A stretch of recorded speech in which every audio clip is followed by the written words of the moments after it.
जो ट्रस्ट आपकी टीम में जो लेडीज हैं उनका आपके ऊपर है और उनके घर वालों का आपके ऊपर है, कृपया करके आपसे हाथ जोड़ के निवेदन है उस ट्रस्ट को बनाए रखें। किसी भी तरीके की कोई गलत बात ना आपके थ्रू होगी, ना आपके थ्रू उसको बर्दाश्त किया जाएगा। अगर आपके नोटिस में कोई बात है, आपकी टीम में कुछ गलत हो रहा है, कृपया करके अपनी अपलाइन को जाकर बताएं, क्योंकि एक व्यक्ति गलत करेगा, पूरी कम्युनिटी खराब होगी, पूरी कम्युनिटी बदनाम होगी। ये करने नहीं आए हम यहाँ, ये करने के लिए पूरी दुनिया पड़ी है सर। आप सभी मैच्योर हो, समझते हो मेरी बात को। ये तो परिवार है, ये परिवार है, इनकी सुरक्षा हमारे हाथ में है और उसको निभाना है। और मैं हमेशा कहता हूं कि लेडीज पूरे वर्ल्ड में 60% डायरेक्ट सेलिंग में लेडीज का रूल है, यानी कि लेडीज का कब्जा है। 60% जो डिस्ट्रीब्यूटर्स है पूरे वर्ल्ड में वो लेडीज हैं। अगर लेडीज को आप ये भरोसा दिला दो कि वो सुरक्षित है, आपके साथ सेफ एनवायरनमेंट में है, तो लेडीज जितना काम तो हम जेंट्स भी नहीं कर पाएंगे सर। अगर उनको ये भरोसा हो गया, उनके घर वालों को भरोसा हो गया, तभी मैंने कहा कि मैडम ने कहा कि सर के साथ बहुत सेफ महसूस करते हैं। जिस दिन आपकी फीमेल डिस्ट्रीब्यूटर आपकी पीठ के पीछे ये कहेगी कि हम इनके साथ सेफ हैं, उस दिन समझना दुनिया जीत ली आपने, क्योंकि कैरेक्टर सबसे इंपॉर्टेंट है। और दूसरी चीज मैं आपको समझाऊं कि जो सेल के ज्वाइनिंग के पैसे हमें सामने वाला देता है, वो पैसे नहीं होते, वो उसका भरोसा होता है। वो अपना भरोसा हमारे हाथ में रखता है। कृपया करके उसको जाके एज इट इज कंपनी में जमा करवाइए। आपका कोई हक नहीं बनता सर कि उसमें से 1 रुपया भी आप पर्सनल यूज के लिए खर्च करेंगे। आप ये नहीं करेंगे कभी भी कि आज खर्च कर देता हूं, 2 दिन बाद डाल दूंगा, पैसे पूरे कर दूंगा, नहीं, क्योंकि हर चीज आदत होती है। आज 100 रुपए यूज करेंगे, डाल देंगे, कल 5000 यूज करेंगे, डाल देंगे, परसों 1 लाख रुपए निकाल लेंगे ज्वाइनिंग के अमाउंट से, नहीं डाल पाएंगे, सारा ट्रस्ट खत्म हो जाएगा। तो 2 चीजों का सबसे ज्यादा आपने ध्यान देना है। चौथी चीज टेस्टिमनी। जब भी प्लान दिखाने जाए अपनी अपलाइन को कह के जाए कि सर मैं एक वीडियो कॉल करूंगा, जरूर अटेंड कर लेना, उस अपनी अपलाइन की बात करवाएं गेस्ट के साथ। 5वीं चीज, राउंड द टेबल मीटिंग करें हर मीटिंग के बाद। इसे बोलते हैं मीटिंग आफ्टर मीटिंग। क्यों करनी है? टास्क देना है, टास्क। अभी पीछे एक मीटिंग में मैंने ये पॉइंट बताया, बहुत बड़े लेवल के लीडर थे, मैं आपको रैंक नहीं बताऊंगा उनका, मैंने ये बताया, मैंने कहा कि मीटिंग के बाद मीटिंग आफ्टर मीटिंग इसलिए करनी है बिकॉज टास्क देना है। हम मीटिंग तो सुन लेते हैं, लोग चार्ज तो हो गया, करना क्या है वही नहीं पता, समझ आ गया, लेकिन करना अगले 2 दिन का टास्क क्या है। तो जब मीटिंग खत्म हुई तो वो मेरे पास आएगा, तो सर आज आपने मेरी बहुत बड़ी समस्या हल कर दी। मैंने कहा क्या? कहते सर आज आपने मेरे को ये बता दिया, हमसे यही गलती होती थी, प्रोग्राम्स में जाते थे, लोगों को लेकर जाते थे, लेकिन टास्क ही नहीं देते थे। आज समझ में आया सर, टास्क देना होता है। आप टास्क दीजिए, आप बताइए कि अगले 2 दिन हम ये करना है, वो बताइए। नहीं पता होता, हमें लगता है कि लोग अब सीधे लोग कर लेंगे, नहीं सर। अगली चीज, 3 तरीके से प्लान दिखाया जाता है, 1-to-1 मीटिंग में और होम मीटिंग में। पहली चीज जो इंपॉर्टेंट है, जब भी आपकी अपलाइन प्लान दिखाए उसको क्लोजली वॉच करना है। क्लोजली देखिए कि आपकी अपलाइन कैसे दिखा रही है, कैसे बोल रही है। एक एक शब्द तो मैटर करेंगे, बोलने का तरीका सबसे ज्यादा मैटर करेगा। सबसे ज्यादा लोग कहते हैं सर हमें प्लान दिखाना आ गया, अरे नहीं आया। प्लान दिखाना उस दिन आएगा जिस दिन आप अपनी अपलाइन जैसे सब कुछ करने लग गए हो। अगर आप चाहते हैं कि आपको बेहतरीन स्पीकर बनना है, एक आइडल को चुने, एक बंदे को चुने जो आपको लगता है कि बेहतरीन स्पीकर है, उसको घोले और पी जाए। आपको लगता है कि हमें बेहतरीन प्लान प्रेजेंटर बनना है, उस व्यक्ति को चुने जो सबसे बेहतरीन प्लान देते हैं, उनको घोल ले, मतलब इतना क्लोजली देखे, इतना देखे कि वो किस बात पे ऊंचे हो रहे हैं, किस बात पे नीचे हो रहे हैं, किस बात पे आंखें लाल हो रही है, किस बात पे चेहरे का एक्सप्रेशन बदल रहे हैं, वो सारी की सारी चीजें आपके अंदर आ जाए।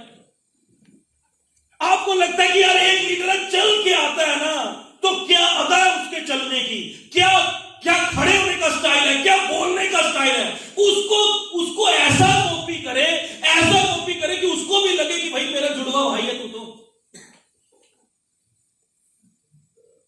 ऐसा कॉपी करें और घोल के पी जाए, तब आपकी ग्रोथ होनी शुरू हो जाएगी। कॉपी करें, कॉपी सिंपल, बीच में नहीं बोलना है, बीच में नहीं बोलना। आपकी अपलाइन कुछ गलत भी बोल रही है तो एक चीज समझ लीजिए, अगर 3 चीजें होती हैं आपकी अपलाइन में, अगर कि वो एक्टिव हो, वो ग्रोइंग हो और वो सिंसियर हो, तो उनके लिए एक मंत्र है, और वो मंत्र है अपलाइन इज ऑलवेज राइट। क्या? Upline is always right. Upline is always right. Upline is always right. आपकी अपलाइन ने बोला कि अभी दिन नहीं अभी रात है, तो बोलिए रात है। आपके अपलाइन ने प्लान दिखाते हुए बोला कि हमारी कंपनी की कैपिंग 21 लाख नहीं है 5 लाख है, तो आपने बीच में ये नहीं बोलना सर क्या कर रहे हो, गलती लग गई आपको। आपको नहीं पता कि आपकी अपलाइन ग्राउंड बना रही थी, ग्राउंड। सामने वाला उछल रहा था, उसको ठंडा कर रही थी, पहले जान के कम बता रही थी, बाद में घुमाकर लाना था। आप बीच में बोल पड़े, सारा काम खराब कर दिया। आपकी अपलाइन जो कर रही है आपके भले के लिए कर रही है सर। आज नहीं समझ आएगा, कल आएगा, कल नहीं आएगा, परसों आएगा, एक ना एक दिन समझ आएगा। लेकिन अंडरलाइन क्या करना है? Active, growing, sincere. हमारे आईडी के ऊपर जितने लोग हैं सब हमारी अपलाइन नहीं होते, एलओएस हो सकते हैं। एलओएस का मतलब होता है लाइन ऑफ स्पॉन्सरिंग। आईडी हो सकती है, ऊपर आईडी होने से कोई अपलाइन नहीं बन जाता। अपलाइन का मतलब होता है जिसको हम मानते हैं, जो मानने लायक हो। समझ रहे हैं? जो जिसकी वो बातें हो, जिसके वो काम हो, जिसके वो कर्म हो मानने लायक, उसको मानिए। एंड उस अपलाइन के लिए मैं कहता हूं कि अपलाइन इज ऑलवेज राइट। अब मेन चीज आती है कि आपने प्लान दिखाया, प्लान दिखाने के बाद एक फॉलोअप नाम का एक चीज होती है। इसका मतलब होता है सामने वाले से सवाल पूछना, उसके मन में जो डाउट्स चल रहे हैं वो क्लियर करना और पेमेंट लेना। पहली चीज जो सबसे पहले गलती लोग करते हैं कि प्लान दिखाने के बाद उसको छोड़ देते हैं, बंदे को दोबारा बात ही नहीं करते। 24 से 48 घंटे के अंदर आपने बंदे से बात करनी है, उसके सामने जाकर उससे मिलना है, उसके सामने जाकर उससे मिलना है। एक एक्सरसाइज हम करवाते होते हैं नॉर्मली। अच्छा ये बताइए, यहां भी करवा लेते हैं, ये बताइए कि आप में से ऐसा कौन सा व्यक्ति जिसको टाई बांधना नहीं आता? कभी जिंदगी में टाई नहीं बांधी? भाई साहब कभी नहीं बांधी? कभी नहीं। श्योर? कभी? आओ एक मिनट, आओ, तालियां बजाओ इनके लिए। नहीं अब सच कभी ट्राई भी नहीं किया? नहीं। आता नहीं ना? पक्का ना? चलो अच्छा, किसको टाई बांधना आता है? जो एक्सपर्ट है टाई बांधने में? भैया टाई बांधना भूल गए हो आप आओ भाई साहब, जल्दी आओ, जल्दी इनके लिए तालियां बजा दो भाई साहब के लिए। आ जाओ, आ जाओ, जल्दी जल्दी भाग के आप स्टेज पे चलेंगे। चलो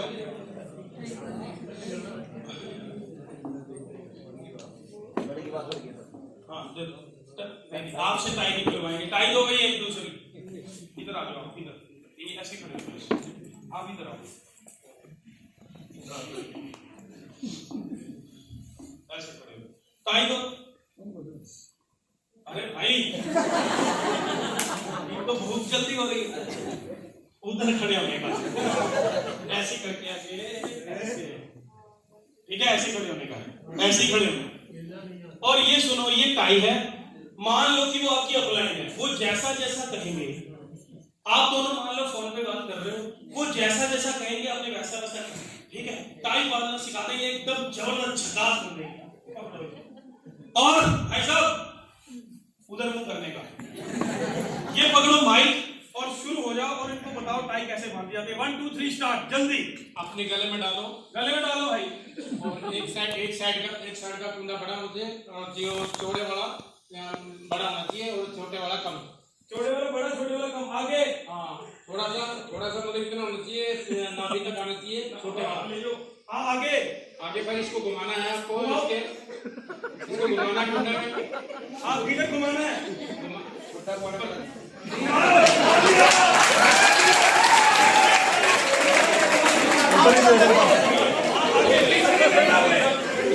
वाला पीछे नहीं, हाथ नीचे, हाथ नीचे, हाँ घुमा दिया आगे। दोबारा कुंडा लगवाना है, एक बार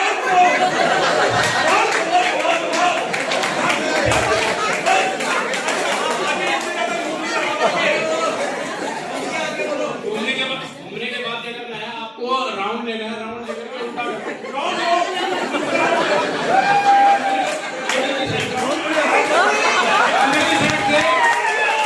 अंदर की साइड से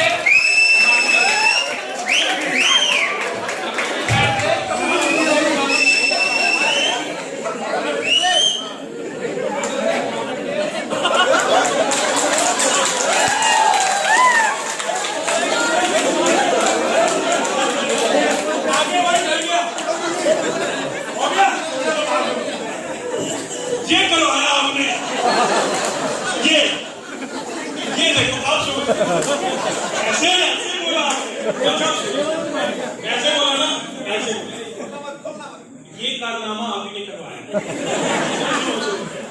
आज से हम यहाँ फरमान जारी होगा कि रोहतक से फरमान जारी है, पूरे इंडिया में टाई ऐसी ही बांधी जाएगी। तो एक बार दोनों भाइयों के लिए तालियां बजा दो जो होगा।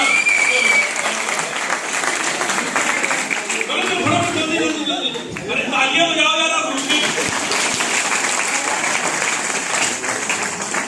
देखो ये टाई बनवा के मैं आपको ये समझाना चाहता हूं कि इसमें हमने किसी का मजाक नहीं बनाना था। मैं आपको ये समझाना चाह रहा हूं कि 200, 400, 500, 1000 रुपए की टाई आप फोन पे बांधना नहीं सिखा सकते, और आप 100, 200, 500 करोड़ के बिजनेस को फोन पे समझाते हैं। आप फॉलो करते हैं, ऑफलाइन प्लान दिखा के जाते हो और अपलाइन कहती है भाई उससे बात हुई क्या? आप कहते हो हाँ सर मैंने फोन किया था। तो क्या पूछा? मैंने उससे पूछा कि भाई समझ में आ गया? तो क्या कहा? उसने कहा आ गया। फिर मैंने पूछा भाई कब करेगा? उसने कहा भाई अगले जन्म में। जब भी आप किसी से फोन पे बात करेंगे पूछेंगे, एक चीज समझ लीजिए ह्यूमन साइकोलॉजी, फोन पे मना करना सबसे आसान होता है। हर रोज आपके पास कभी किसी कंपनी से कभी किसी कंपनी से कॉल्स आते हैं और आप मना करते हो, लेकिन अगर आपके सामने कोई आकर बैठ जाए, आपको इमोशनल करे, आपकी आंखों में आंखें डाल के देखे और आपसे पूछे कि भाई ये देख ये 15 लोगों के नाम, ये वो लोग हैं जिन्होंने मुझे कहा था कि भाई तेरे लिए जान भी दे दूंगा लेकिन आईडी नहीं दी, तेरा भी नाम लिख दूं क्या 15 लोगों में? लिखूं तो वो सामने वाला आपको हाथ जोड़ के कहेगा मेरे बाप पैसे बताने के लिए, इतना जलील मत कर। लेकिन अगर आपने उससे फोन पे पूछा, ये मैंने उस ट्रेनिंग में पहली ट्रेनिंग में सीखा था, क्योंकि मैं फोन पे पूछता था लोगों को। फिर मैं लोगों के सामने गया और मैंने लोगों को जा जाकर सामने बैठ के पूछना शुरू किया, फिर शेयर आनी शुरू हुई। अगली चीज, सर हम उन लोगों के पास जाते हैं जिनके सपने मर चुके हैं, और सच्चाई ये है कि हमारे भी सपने मर चुके थे रेनेटस में आने से पहले। 2 वक्त की रोटी फिट थी दिमाग में, 10, 15, 20 हजार, 50 हजार रुपए फिट थे दिमाग में, बंगले, गाड़ियां, ये सब निकल चुका था। कोई आया उसने हमें हिला हिला के कहा कि भाई तू भी अमीर हो सकता है। तो हम उस काम में हैं जहां पर हमें लोगों को हिला हिला के पकड़ पकड़ के कहना पड़ेगा कि भाई तेरे सपने पूरे हो सकते हैं। हमें लोगों के ड्रीम जुटाने पड़ेंगे। और एक चीज, ये जो पॉइंट है ना कि आपने अपनी स्टोरी सुनानी है सामने वाले को, आप रेनेटस में क्यों आए, उसके लिए ये इंपॉर्टेंट नहीं है रेनेटस कैसी कंपनी है, प्रोडक्ट क्या करता है, उसके लिए सबसे इंपॉर्टेंट है आप रेनेटस में क्यों आए।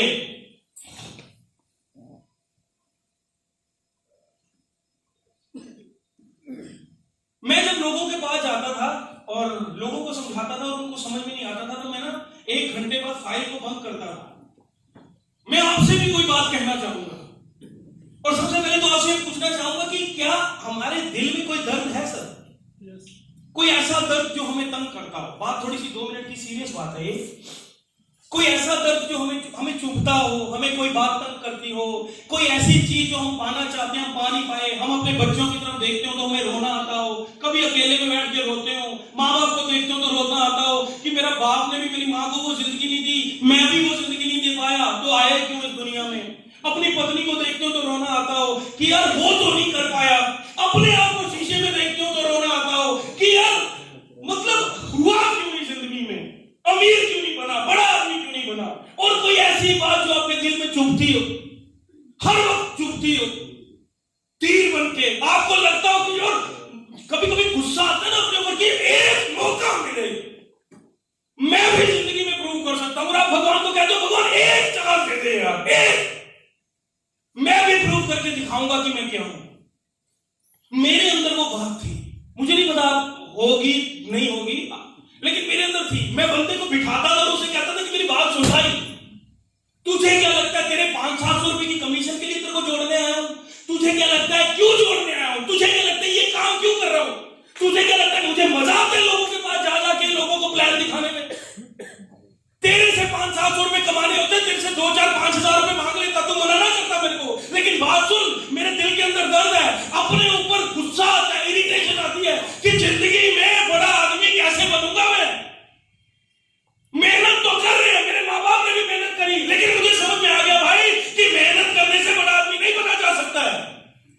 बड़ा आदमी बनने के लिए कोई बिजनेस करना पड़ेगा और अपनी औकात ऐसी नहीं है कि हम 1 करोड़ 2 करोड़ 4 करोड़ रुपए लगाकर कोई बिजनेस करें। तो मेरे और तेरे पास ऑप्शन क्या है? क्या ऐसे ही मर जाऊंगा जैसा आया हूं इस दुनिया में? क्या 2 वक्त की रोटी खाने के लिए आया था?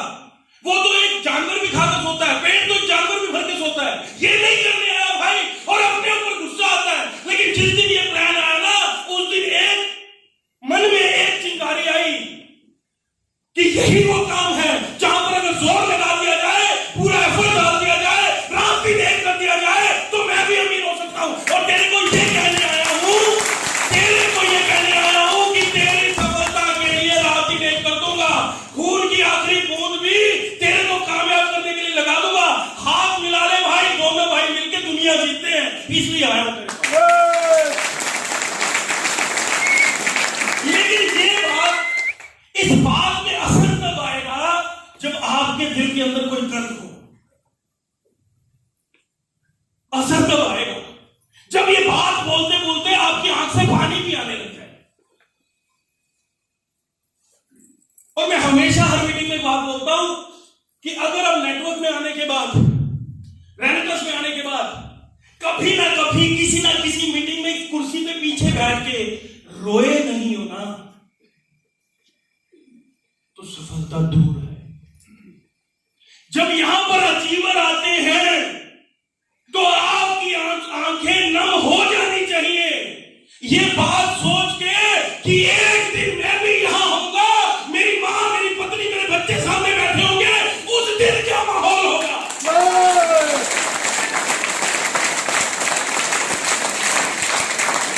जिस दिन, मुझे याद है कि आज से 10, 12, 15 साल पहले 5-5 हजार लोगों के प्रोग्राम में, 10-10 हजार लोगों के प्रोग्राम में जाया करते थे, कुर्सी तक नहीं मिलती थी।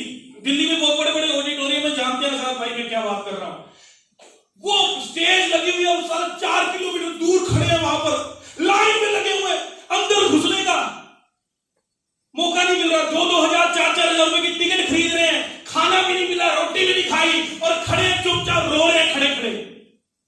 टीम देख लेती थी तो कहते थे नहीं नहीं कुछ नहीं हुआ, कुछ नहीं हुआ, कुछ नहीं हुआ। और एक दिन की बात है कि ऐसे ही प्रोग्राम हो रहा था, आज मैं भी इमोशनल हो गया।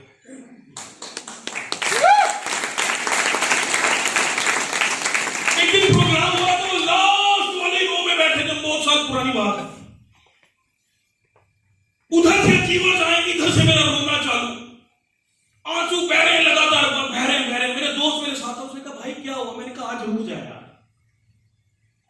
आज हो गया बस। बाद में उसने मेरे से पूछा कि हुआ क्या? मैंने कहा तुझे क्या लगता है मैं क्यों रोया? मैं इसलिए रोया कि एक दिन आएगा, मैं वहां होऊंगा, 10,000 लोग सामने होंगे, और मैं वहां से अपनी मां को बुलाऊंगा। वो जो मेरी मां की खुशी होगी ना, उसको आज सोच के रोना आ गया भाई।